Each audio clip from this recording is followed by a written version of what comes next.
국내 뉴스 브리핑입니다. 4분기 산업기상도를 분석한 결과 맑음으로 전망되는 업종이 전무한 것으로 나타났습니다. 장저 하저에 대한 우려감이 현실화되고 있습니다.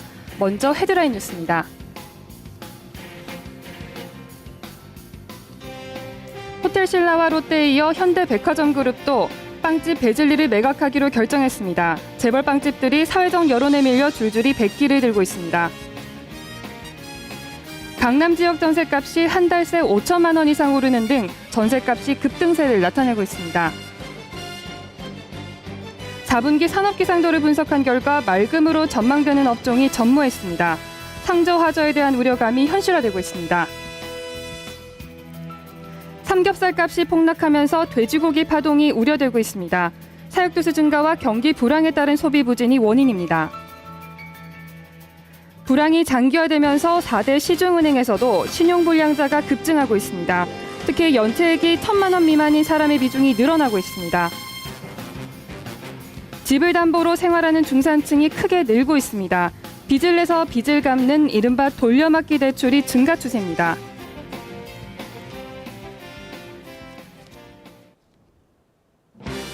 국내 뉴스 첫 소식 조선일보부터 살펴보겠습니다. 호텔신라와 롯데에 이어 현대백화점그룹도 베이커리 사업에서 철수합니다. 보도에 따르면 현대백화점그룹은 자체 베이커리 브랜드인 베즐리를 전문업체에 매각하기로 결정하고 구체적인 업체 선정 작업에 들어갔다고 밝혔습니다. 베즐리는 지난 2000년 현대백화점 계열사인 현대그린푸드가 자체 개발한 베이커리 브랜드입니다. 현재 현대백화점 13개 점포에서 운영되고 있으며 연간 매출액은 약 250억 원 수준입니다. 현대백화점 관계자는 사회적 여론에 부응하고 상생을 적극 실천한다는 관점에서 사업 철수를 결정했다고 밝혔습니다.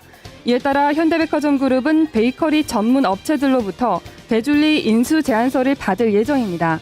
앞서 이부진 사장의 호텔신라는 아티제를 운영하던 자회사 보나비를 대한제분에 매각했고 현대차그룹은 운영 중이던 베이커리 오젠을 중소협력업체에 넘겼습니다. 두산그룹도 베이커리 페스티 라젠테에서 손을 뗐고 롯데그룹 역시 전국 롯데백화점 7곳에서 운영하던 베이커리 포숑을 5월 매각한 바 있습니다. 네, 다음은 최근 한두 달 사이 아파트 전셋값이 가파르게 상승하고 있다는 서울경제 보도입니다.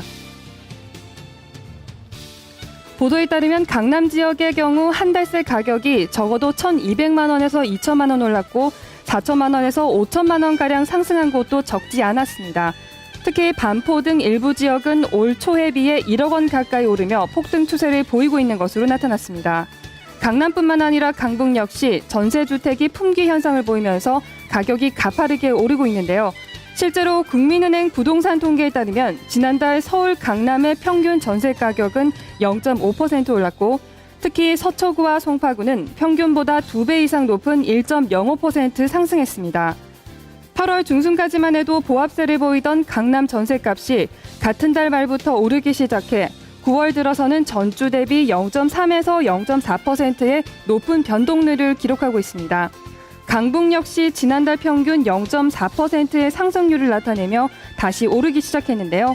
특히 광진구와 중랑구가 급등하며 오름세를 주도하고 있는 양상입니다. 네, 다음은 IT와 자동차 등 주요 업종들의 4분기 경기 전망에 먹구름이 꼈다는 뉴스토마토의 보도입니다. 보도에 따르면 대한상공회의소가 10개 업종별 단체와 공동으로 발표한 2012년 4분기 산업기상도에 따르면 맑음으로 전망된 업종은 전무했습니다. 우리 경제가 3분기에 이어 4분기도 침체가 지속될 것으로 예상되면서 상반기와 하반기 모두 저조한 상저하저 우려가 현실화되고 있는 것으로 나타났습니다.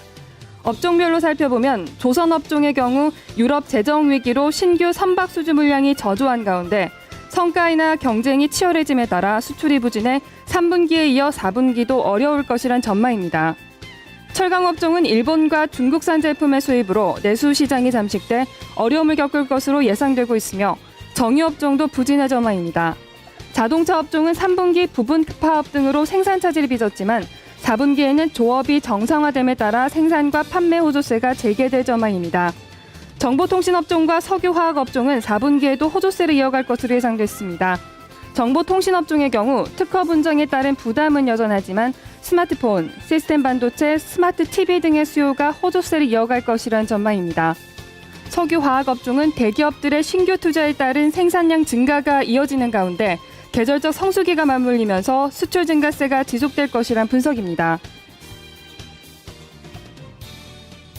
다음은 돼지고기 값이 한 달 새 폭락 양상을 거듭하고 있다는 연합뉴스의 보도입니다.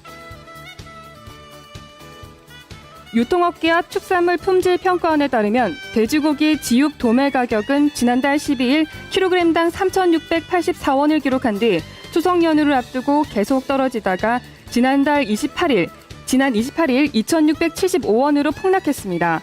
올 1월 연중 최고가인 5,879원보다 절반 이하로 떨어진 가격이며 구제역으로 생산량이 줄었던 작년 여름 8,200원에 비해 3분의 1 수준입니다. 돼지고기 가격이 하락한 것은 돼지 사육두수 증가와 경기 불황에 따른 소비 부진 때문입니다. 지난해 초 구제역 발생으로 급감했던 사육두수가 평년 수준을 회복한 데다 업계의 돼지고기 매출도 부진한 것으로 조사됐습니다. 또한 언제 풀릴지 모르는 수입 삼겹살도 부담인데요. 정부가 물가 안정 등을 위해 수입 삼겹살에 대해 할당 관세를 연장하면서 삼겹살 수입량이 크게 늘었는데 이들 삼겹살이 폭락한 시세 때문에 재고로 묶여있는 상태인 것으로 나타났습니다. 이에 따라 각 대형마트는 돼지고기 소비 촉진을 위한 행사를 준비 중인 것으로 나타났습니다. 네, 다음은 불황이 장기화되면서 은행에서도 신용불량자가 늘고 있다는 한국경제의 보도입니다. 보도에 따르면 상대적으로 신용이 좋은 사람들이 주로 이용하는 국민, 신한, 우리, 하나은행 등 4대 시중은행에서도 금융채무 불이익자, 신용불량자 수가 급증하고 있는 것으로 나타났습니다. 실제로 4대 시중은행의 신용불량자 수는 2009년 말 16만 명을 기록한 뒤 2010년 말 18만 9천여 명, 지난해 말 21만 5천여 명, 올 6월 말 23만 5천여 명으로 계속 늘어났습니다. 특히 최근 들어 신용불량자 수가 급증하고 있는데요. 올해 상반기에만 5만 6,400여 명이 새로 신용불량자로 떨어졌습니다. 이런 추세라면 추가로 신용불량자로 전락하는 사람이 10만 명을 웃돌 수도 있다는 분석도 나오고 있는데요. 4대 시중은행의 신용불량자 중에는 연체액이 1,000만 원 미만인 사람의 비중이 늘어나는 게 특징입니다. 신용불량자들을 연체액 기준으로 분류했을 때 1,000만 원 미만에 해당하는 사람은 올해 6월 말 기준으로 22만 8,800여 명으로 전체 신용불량자 중에서 48.6%에 해당했습니다. 시중은행 관계자는 1,000만 원 미만 대출일 경우엔 생활자금이나 학자금 등의 용도일 것으로 추정했는데요. 이들 고객의 경우 연체액을 갚지 못해 시중은행 대출이 막히면 제2금융권으로 넘어가 다중채무자로 전락할 가능성이 높을 것으로 분석했습니다. 다음은 생계를 위해 집을 담보로 대출을 받고 있는 사람이 늘고 있다는 경향신문의 보도입니다. 보도에 따르면 지난 7월에서 8월 시중은행의 가계대출 내역을 분석한 결과 신규 대출은 32조 3,900억 원으로 이 중 주택담보대출이 20조 8,634억 원으로 전체의 64.4%를 차지했습니다. 가계가 자금을 조달하는 방법은 여전히 주택을 담보로 이루어진다는 의미입니다. 주택담보대출의 세부 용도를 살펴보면 주택 구입 비용으로 사용한 경우는 8조 6,900억 원으로 절반에 미치지 못했는데요. 나머지 12조 1,726억 원은 집을 사는 목적이 아닌 다른 용도로 쓰였다는 의미입니다. 대부분이 기존 차입금 상환과 생계자금, 주택 임차비 등 가계 운영자금으로 나타났습니다.